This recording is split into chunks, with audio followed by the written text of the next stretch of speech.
మీ మ్యారేజ్ని పగతోనో ప్రతీకారంతోనో ఏ విధమైన ఆటంకమూ కలిగించను. మీకు మీ కుటుంబానికి ఏ ఇబ్బంది కలగకుండా చూసుకుంటానని నేను గ్యారంటీ ఇస్తున్నాను. మీకు నా మీద నమ్మకం కలగలేదంటే చెప్పండి, సార్ని వదిలేసి నేను దూరంగా వెళ్ళిపోతాను. మీరు ఆగండి సార్. మేడం, నేను జైల్లో ఉన్న రోజులు మీకు చేసిన ద్రోహం తలుచుకుని చాలా బాధపడ్డాను. నా తప్పులకి నేనే కుమిలి ఏడ్చాను, పశ్చాత్తాపడ్డాను. బయటికి రాగానే సార్ పరిచయం కలిగింది. దేవుడు నా మొర ఆలకించి గొప్ప అదృష్టాన్నిచ్చాడు. వారు చేరదీశారు, మంచి స్థానం కల్పించారు. ఇదిగో ఈరోజు కూడా నాకు యాక్సిడెంట్ అయిందని తెలుసుకుని పాపం సారే అన్నీ చూసుకున్నారు.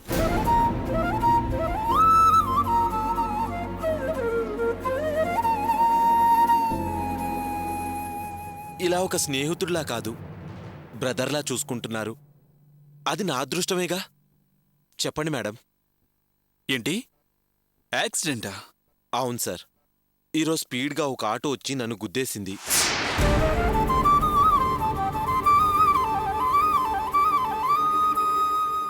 నాకు దెబ్బలు తగిలాయని తెలియగానే సార్ ఇమ్మీడియట్గా పరిగెత్తుకొచ్చి నన్ను పరామర్శించారు. అలాంటి మంచి మనసున్న వ్యక్తికి నేను ఉడతా భక్తిగా ఏదో ఒకటి చెయ్యాలి కదా. నేను చేసే సహాయం కాదు సార్, సేవ. అందుకే చెప్తున్నాను, నా వల్ల మీ లైఫ్కి ఎలాంటి ఇబ్బంది రాకూడదు. దయచేసి మీ నిర్ణయం చెప్పండి మేడం. చూసావా కావ్య, మనిద్దరం కలిసి సంతోషం జీవించాలని కోరిక. అందుకే రామ్ దూరం వచ్చి మీ ఇంట్లో మీ అందరి ముందు క్షమించమని అడుగుతున్నాడు. ఇప్పుడు కూడా నువ్వు నా మాట నమ్మవా? నమ్మలేవా? Come on, tell me Kavya, tell me decision. మీరలా అడిగితే కావ్య వెంటనే ఏ నిర్ణయం చెప్పలేదు. కాని మాకు మాత్రం రామ్ మీద ఏ అపనమ్మకం లేదు, అనుమానం రాదు. కావ్య తరపున నేను చెప్తున్నాను. జయంతి, సమాధానం చెప్పాల్సింది కావ్య. తనింకా ఎటూ తేల్చుకోలేక కన్ఫ్యూజన్లో ఉంది. అలాంటప్పుడు దాని తరఫున నువ్వెలా సమాధానం చెబుతావు? అది కాదు మావయ్య, కావ్య చిన్నపిల్ల, అందుకని ఇంతమందిలో సడన్ గా తన నిర్ణయం చెప్పడం కుదరదేమోనని పెళ్లి ఆగిపోకూడదని నేనే సమాధానం చెప్పేశాను. సారీ మావయ్య. అవును కావ్య, నీకీ పెళ్లి ఓకే కదా?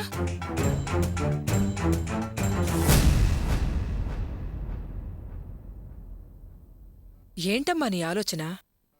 అల్లుడుగారే ఇంటికొస్తే ఇంకా నీ ఆలస్యమేంటి? ఆ అబ్బాయి కూడా జరిగిందంత వివరంగా చెప్పాడు కదా. ఇంకా ఏంటమ్మా ఆలోచన? సరే అను. కావ్య, అమ్మ చెప్తోంది కదా, ఇంకేంటి? సరేను Kavya.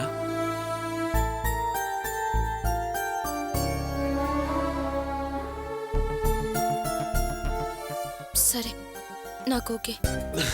Good, very good. That's the spirit. Now, from here onwards, Ram and Kavya are the best friends. Come on, Kavya, what are you thinking? ఏంటి ప్రతిదానికి ముందు వెనక ఆలోచన?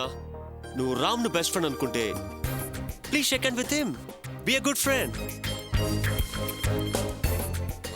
Come on Kavya, shake hand. అల్లుడుగారు చెప్తుంటే ఇంకా అలా చూస్తూ నిలబడతావేమ్మా? వెళ్ళు. వెళ్ళు కావ్య, వెళ్ళు. పిలుస్తున్నారు కదా.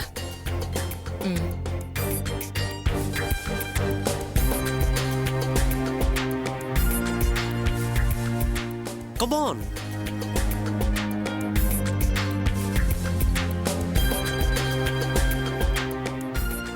So sweet of you. Thank you so much, Kavya. Sir, ఇక ప్రాబ్లం సాల్వ్ అయిపోయింది. పదండి మనం వెళ్దాం. Okay. See you everyone. మళ్ళీ కలుద్దాం. Bye. అల్లుడుగారు, అలా వచ్చి ఇలా వెళ్ళిపోతే ఎలా? కొంచెం కాఫీ తాగి వెళ్ళండి. మీకు తెలుసు కదా ఆంటీ, ఐఎమ్ వెరీ బిజీ. మళ్ళీ కలుద్దాం. బాయ్. See you everyone. చలో.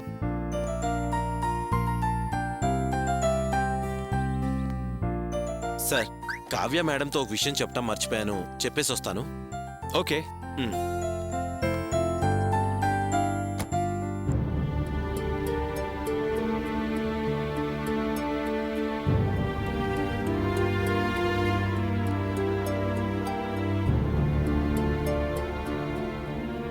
మళ్ళీ మీరందరూ నన్ను ఒకసారి క్షమించాలి.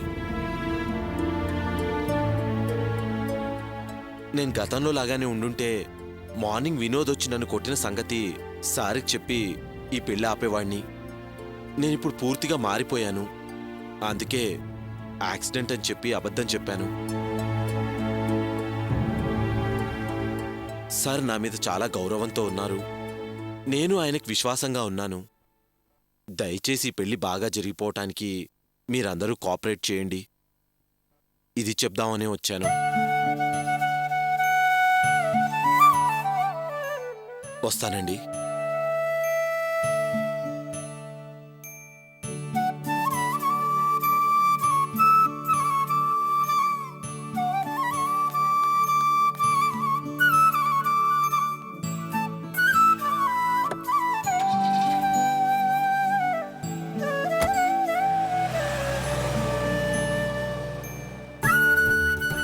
ఏంటి ఈ రామ్ ఇంత మంచివాడిగా మారాడా?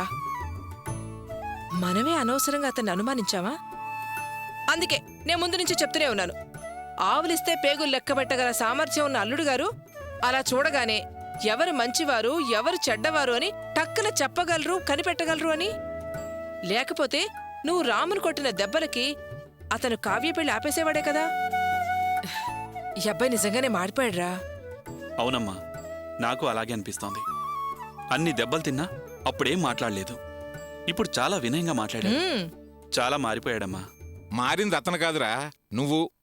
నాన్న, రామ్ చెప్పింది విన్నారు కదా. నేను కొట్టినా కాబోయే అల్లుడిగారి దగ్గర ఆ విషయం దాచాడు అంటే మారినట్టే కదా. ఇంకా అనుమానించడం అన్యాయం నాన్న.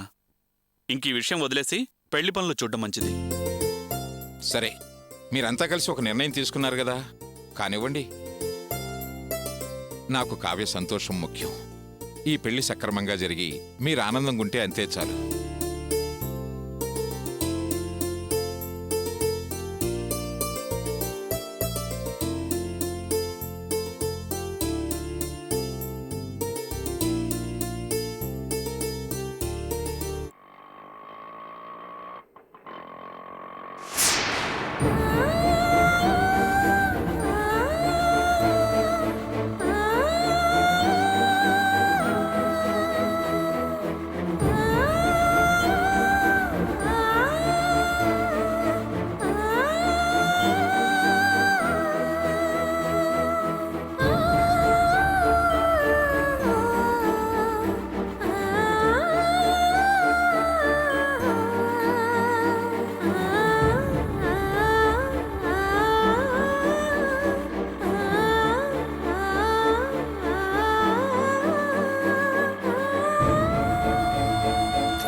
కళ్ళు కనపడట్లేదా?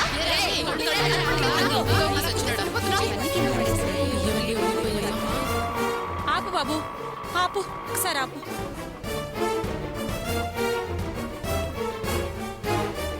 అయ్యయ్యో, బియ్యం అన్ని నేలపాలయ్యాయి. ఇప్పుడు ఏం చేయాలి? పర్వాలేదమ్మా,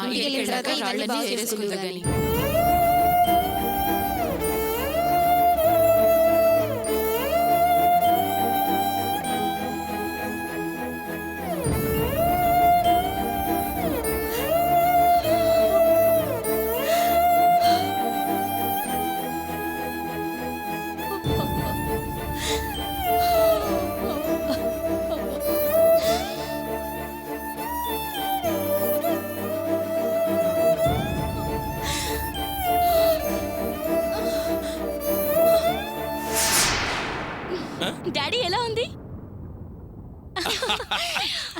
బాగుంది నాన్న, చాలా బాగుంది.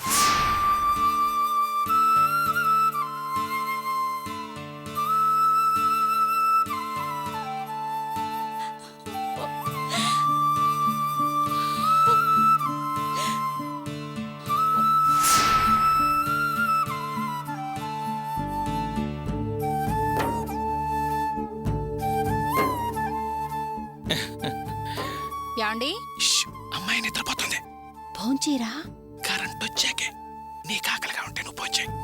బాగుంది మీ తండ్రి కూతుళ్ళ సంబరం.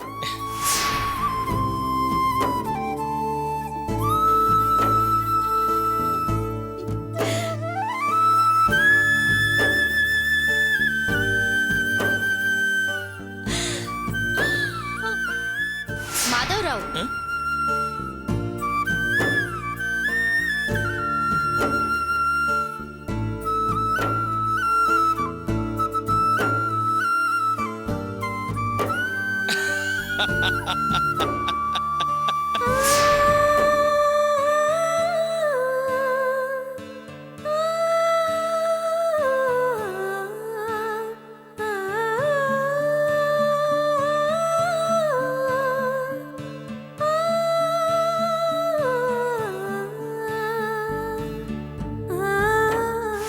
మమ్మీ నా కాలేజ్ టైం అయితే నేను వెళ్తున్నాను. అమ్మ తల్లి ఒక ముద్ద తినేసాళ్ళమ్మా. లేట్ అవుతుంది మమ్మీ. ఒక్క ముద్ద తిని వెళ్ళవే. వద్దు. నా తల్లివి కదూ, బంగారాన్ని కదూ, మధ్యాహ్నం ఆకలేస్తుందమ్మా. అబ్బా. తిను. ఆ, చాలు. ఇంకొక ముద్ద తిను. ఏమిటా కంగారు? అబ్బా ఏంటి మమ్మీ? అన్నం తినకపోతే ఆకలేస్తుందన్నా. ఆ, చాలు. అయ్యో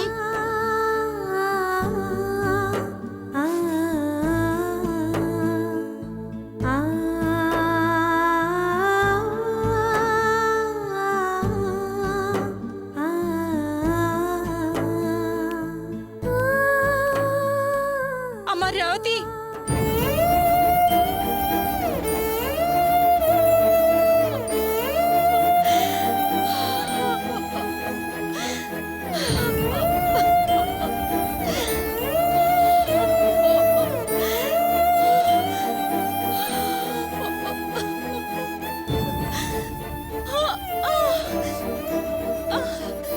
అమ్మా.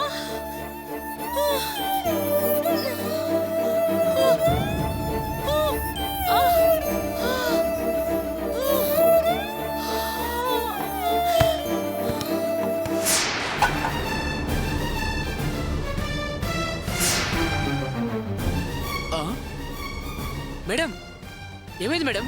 Madam madam madam help you madam, please madam, madam please madam.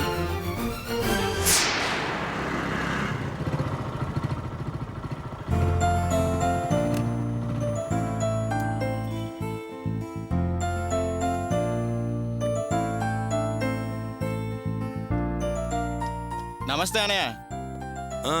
రారా, బాగున్నావా? బాగున్నానన్నయ్య. ఏంటన్నయ్య రమ్మన్నారంట? ఏం లేదురా, వాసుగాడు ఉద్యోగం గురించి మాట్లాడదామని పిలిచాను. వాడికి మంచి ఉద్యోగం చూశాను. ఆ ఉద్యోగం నేను ఇప్పించానని తెలిస్తే వాడు ఆ ఉద్యోగం చేయడు. అందుకని నువ్వే ఇప్పించానని చెప్పి వాడు నా ఉద్యోగంలో చేర్పించాలి. అలాగనే. అడ్రస్ ఇస్తాను. ఇదిగోరా, వాసుగాడేమో మా మావయ్య నన్ను ఉద్యోగం చేయనివ్వడు, ఇబ్బంది పెడతాడు అంటున్నాడు. కానీ నువ్వే ఎలాగైనా వాడిని కన్విన్స్ చేసి ఓనర్తో మాట్లాడనరా, నీకే ఇబ్బంది ఉండదని నచ్చ చెప్పి నువ్వు వాడిని ఉద్యోగంలో చేర్పించాలి. అలాగనే. మొదట్లో ఓ 4-5 వేలు ఇస్తారు. పని బాగుంటే నింపాతిగా ఓ 3 నెలలు పోయిన తర్వాత జీతం పెంచుతారని చెప్పు. అలాగే అడ్వాన్స్ కూడా తీసుకోమని చెప్పరా. సరేనే, తప్పకుండా వాడు జాబ్కి వెళ్ళేటట్టు నేను చూస్తాననే. ఇది చాలా ముఖ్యమైన విషయం. ఈ ఉద్యోగం నేను ఇప్పిస్తున్నట్టుగా వాడికి అస్సలు తెలియకూడదు. అర్థమైందా? వాడి గురించి నాకు తెలీదా అన్నయ్య? నేను చూసుకుంటా కదా. ఎలాగో అలాగా వాడి ఉద్యోగంలో చేరేలా చూడరా. అలాగే. సరేనా, నేను వస్తాను. బాయ్ అన్నయ్య.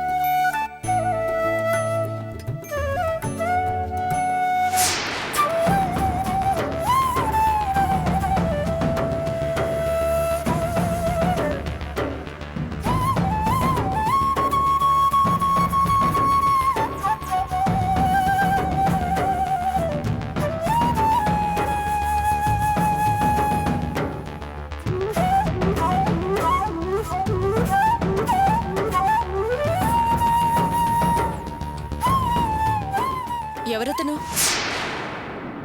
అర్చన, ఎప్పుడొచ్చావు? ఉండు, చీకటికి వస్తాను. అడిగేది నిన్నే. ఎవరతను? తెలిసిన అబ్బాయి. ఎందుకొచ్చాడు? ఉద్యోగం గురించి మాట్లాడడానికి వచ్చాడు.